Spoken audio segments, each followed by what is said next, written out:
तलाक एक ऐसा लफ्ज़ है जो इंडिया और पाकिस्तान में सबसे ज़्यादा खौफ पैदा करता है। एक ऐसा लफ्ज़ है जिसे सुनते ही लोग सरगोशियाँ शुरू कर देते हैं। एक ऐसा लफ्ज़ है जो हज़ारों लोगों को अंदर ही अंदर तोड़ देता है, क्योंकि वो सच बोलने के बजाय दुनिया से डरते रहते हैं। तलाक के बारे में जो भी बातें मैं कर रहा हूँ, ये सिर्फ़ बातें नहीं हैं, ये मेरा ज़ाती तजुर्बा भी है। सबसे पहले खुशामदीद करता हूँ दोबारा से आप लोगों को अपने चैनल पर। जो लोग नए हैं, जिन्होंने अभी तक सब्सक्राइब नहीं किया है, सब्सक्राइब कर लें। जिनको वीडियो पसंद आए वो लाइक ज़रूर कीजिएगा, शेयर करना चाहें तो वो भी ज़रूर कीजिए। लेकिन आज मैं आपको एक हकीकत बताने आया हूँ।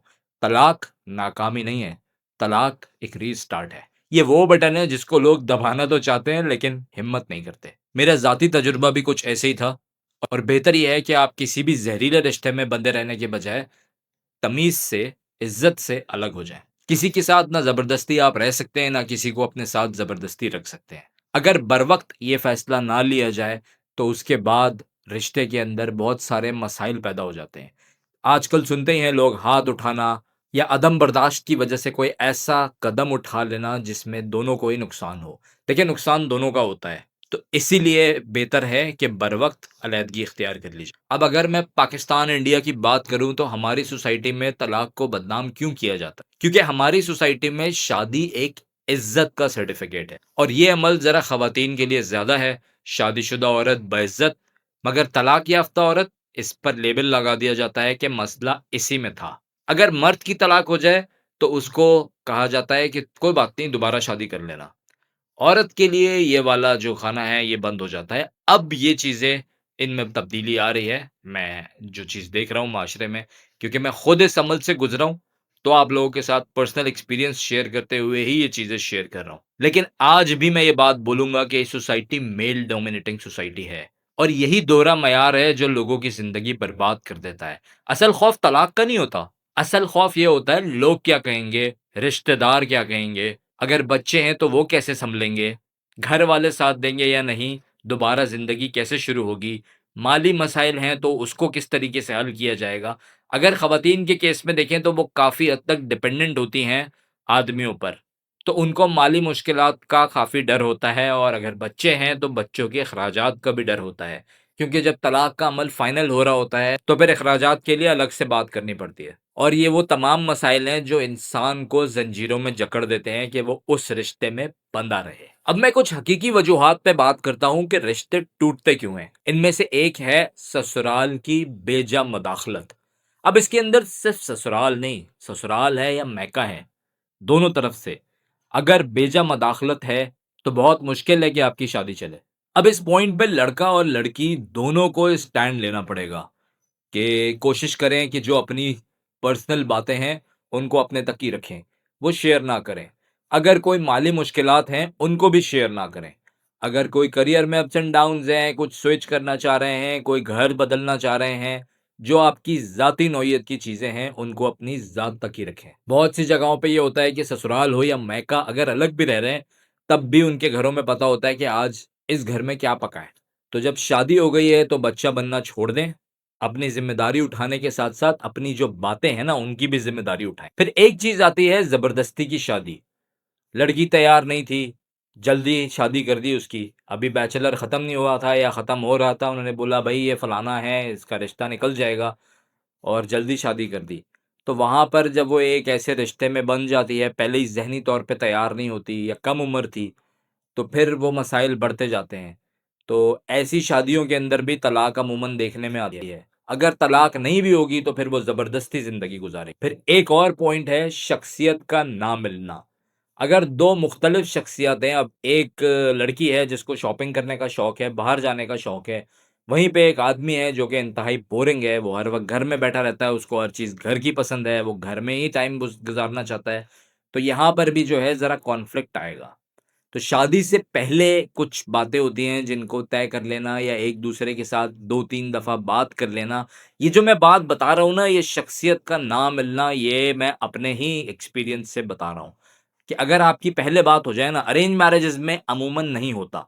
मेरी अरेंज मैरेज थी, तो मैंने इस चीज़ को फेस किया। अरेंज मैरेजेज़ में अमूमन नहीं होता, आप नहीं बैठ पाते, नहीं साथ मिल पाते। कभी ऐसा होता है कि आप गए भी तो फैमिली डिनर पे चले गए या अगर आपने अकेले जाने का बोला, तो फिर उसमें ये चीज़ है कि 1 से 2 मुलाकातों में ना अगर बहुत ही लिमिटेड हो, ठीक है? जैसे अगर 1 घंटे, डेढ़ घंटे की मुलाकात है आपकी, अकेले ज़ाहिर है आप खाने पे भी जा रहे हैं अगर, उसमें भी कुछ चीज़ें आप नहीं समझ पाते। तो थोड़ी-सी अंडरस्टैंडिंग के लिए ये मत करें कि आपने कल रिश्ता देखा, चाहे लड़का हो, लड़की हो और फ़ौरन हाँ कर दी, फ़ौरन शादी कर ली। भले आप अरेंज मैरिज कर रहे हैं, फैमिलीज़ के बीच में भी 3 से 4 महीने ज़रूर लें, एक-दूसरे के घर आएँ-जाएँ, कभी बता के, कभी बगैर बताए भी चले जाएँ। मेरा मशवरा है बगैर बताए भी चले जाएँ। ये लोग कहते हैं ना नहीं कि आप बता के ही जाएँ, नहीं, ऐसा ना करें। बहुत सी चीज़ें आपके सामने खुल के आ जाएँगी। अगर ज़्यादा डिफ़रेंस है आप लोगों की, दोनों की नेचर में, तो फिर शादी ना करें तो ही बेहतर है। एक चीज़ होती है नशे की आदत। अगर आदमी किसी नशे की लत में लग गया है, वो शादी से पहले था, बताया नहीं, शादी के बाद लग गया है, तो ये नशे की आदत भी ऐसी चीज़ है जो कि अमूमन शादी ख़त्म ही करनी पड़ती है। क्योंकि नशा छोड़ना कुछ लोगों के लिए बहुत मुश्किल होता है। अब एक और चीज़ मैं इम्पोर्टेंट पॉइंट डिस्कस करूँगा, वक़्त ना देना। इन्फ्लेशन ज़्यादा है आजकल, कोशिश होती है ख़वातीन की कि वो भी जॉब करें और इंटरनेट ने बहुत सारे मौक़े फ़राहम किए हैं, ख़वातीन को भी, आदमी औरतें दोनों को किए हैं। और घर बैठ के भी वो काम कर लेती हैं, अगर नहीं कर पाती तो कोई ऑनलाइन कोर्स करके कहीं न कहीं जॉब कर लेती हैं, या आजकल पढ़ाई का रुझान भी काफ़ी है ख़वातीन के अंदर, जो बहुत अच्छी बात है। तो अब जब दोनों ऑफ़िस से थके हुए आएँगे तो आदमी को चाहिए, मर्द के ऊपर भी ये ज़िम्मेदारी है, वो एक्सपेक्ट ना करे बीवी से कि वो आते ही खाना बनाना शुरू कर देगी। या अगर आप घर में जॉइंट फैमिली में आप रह रहे हैं तो वहाँ पर फिर ऐसा निज़ाम बनाएँ कि उसके ऊपर ये एक्स्ट्रा बर्डन ना आए। तो अब ज़ाहिर है जब आप ऐसा टफ रूटीन रखेंगे 5 दिन, 6 दिन जो भी काम कर रहे हैं, तो एक-दूसरे के साथ टाइम स्पेंड करना ज़रा मुश्किल हो जाता है क्योंकि आपको फिर रात में सोना है। तो अब आपने प्लान करना है वीकेंड्स को। कोशिश करें, अब वो लड़की भी कोशिश करे कि वो भी अपने घर ना जाए और ये बंदा भी इधर से वीकेंड पे कोशिश करे कि ये दोनों साथ टाइम गुज़ारें, हस्बैंड एंड वाइफ जो कपल है।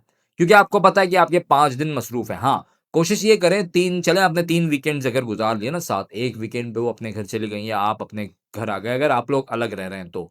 या अगर वो, तो ज़ाहिर है अगर वो आपके साथ जॉइंट फैमिली में भी हैं, तो वो 1 वीकेंड पे अपने घर चली गईं तो इट्स ओके। लेकिन ये ना करें कि हर हफ्ते वो अपने घर जा रही हैं और आप यहाँ अकेले हैं, या फिर आप अपने घर चले गए, वो अपने घर चली गईं, तो इस तरीके से भी आप लोगों के बीच में दूरियाँ बढ़ती जाएँगी। अब एक बहुत इम्पोर्टेंट पॉइंट मैं लास्ट डिस्कस करूँगा, माली परेशानी। काफ़ी ऐसे लोग होते हैं, ज़ाहिर है, जहाँ पे ख़वातीन जो हैं वो हाउसवाइफ़ होती हैं और हस्बैंड इतना कमा नहीं पा रहा होता, या फिर उनका ग्राफ ऊपर-नीचे होता रहता है। कोई लो वेजेस काम है या जॉब चली गई है। पाकिस्तान में इन्फ्लेशन बहुत है, जॉब्स के बहुत मसाइल हैं, तो इस चीज़ को थोड़ा-सा समझना चाहिए दोनों को, मियाँ-बीवी दोनों को। और कोशिश करनी चाहिए फिर अपने खर्चे उसी हिसाब से रखें जो आपकी इनकम है। और अब यहाँ पे शौहर की ज़िम्मेदारी ये बनती है कि जब उसके पास थोड़े से उसको लगे कुछ एक्स्ट्रा पैसे आए हैं, तो वो वहाँ पर अपनी बीवी को कंपनसेट करे, कहीं खिलाने-पिलाने बाहर ले जाए या कोई गिफ्ट दे दे। अब जो मैं चीज़ डिस्कस करने वाला हूँ बड़ी इम्पोर्टेंट है।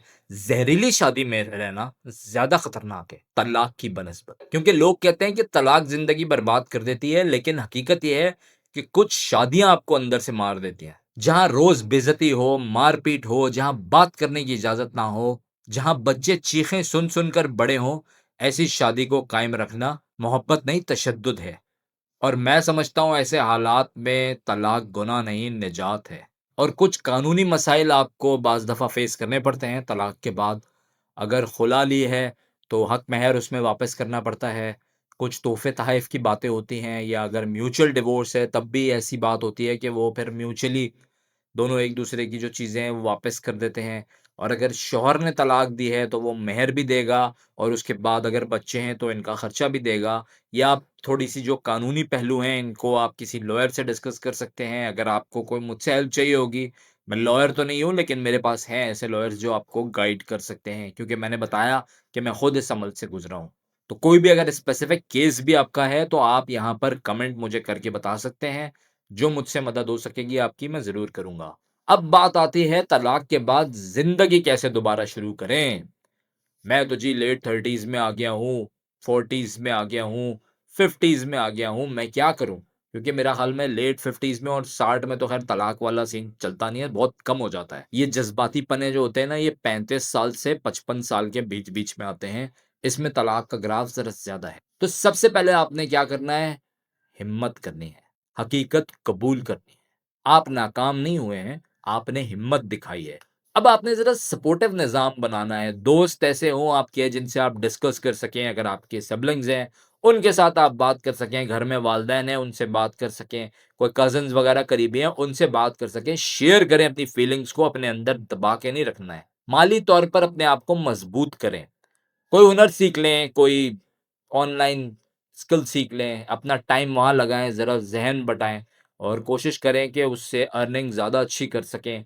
जब एक बार थोड़ा ज़्यादा पैसा आना शुरू होगा ना, तब भी आपका ध्यान बँटेगा और ख़ास करके ये बात ख़वातीन के लिए है क्योंकि जब खुद कमाएँगी ना, तो उनके अंदर का खौफ़ ख़त्म हो जाएगा। फिर ज़हनी और जिस्मानी सेहत अपनी बेहतर करें, अगर आप जिम जॉइन करना चाहते हैं, चाहे चाहे मर्द हो या औरत, जिम जॉइन करें, अपने आप को फिट रखें, अपनी थोड़ी-सी ज़हनी हालत बेहतर करें। प्रॉपर टाइम पर सोएँ, खाने-पीने का ख़्याल रखें। अगर बच्चे हैं तो उनको टाइम दें, उनको समझाएँ कि उनकी लाइफ़ पे कोई इफ़ेक्ट ना पड़े, पड़ता है। लेकिन अगर आप उनके साथ टाइम देंगे, उनकी काउंसलिंग करेंगे तो काफ़ी हद तक आप उस चीज़ को कम कर सकते हैं। अब अगर आपका डिवोर्स हो जाता है, चाहे आदमी हो या औरत, दोबारा शादी करने में जल्दबाज़ी मत कीजिएगा। ये मत सोचें कि जी मेरी ऐज निकल रही है। यहाँ पे पाकिस्तान, इंडिया में बहुत बड़ा फैक्टर है कि जी मेरी ऐज निकल रही है। कुछ हद तक ये बात सही भी है, मैं बिल्कुल ये नहीं कह रहा कि गलत है। लेकिन आप एक तजुर्बा भी कर चुके हैं अपनी ज़िंदगी में और उस तजुर्बे से आपने बहुत कुछ सीख लिया है।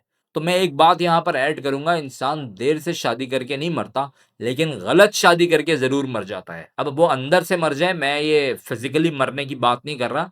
जब आप अंदर से टूट गए, आपके सारे अरमान खत्म हो गए, तब भी आप समझें आप मर ही गए। अब आपकी उम्र 30 हो या 50, खुशी की कोई आखिरी उम्र नहीं होती।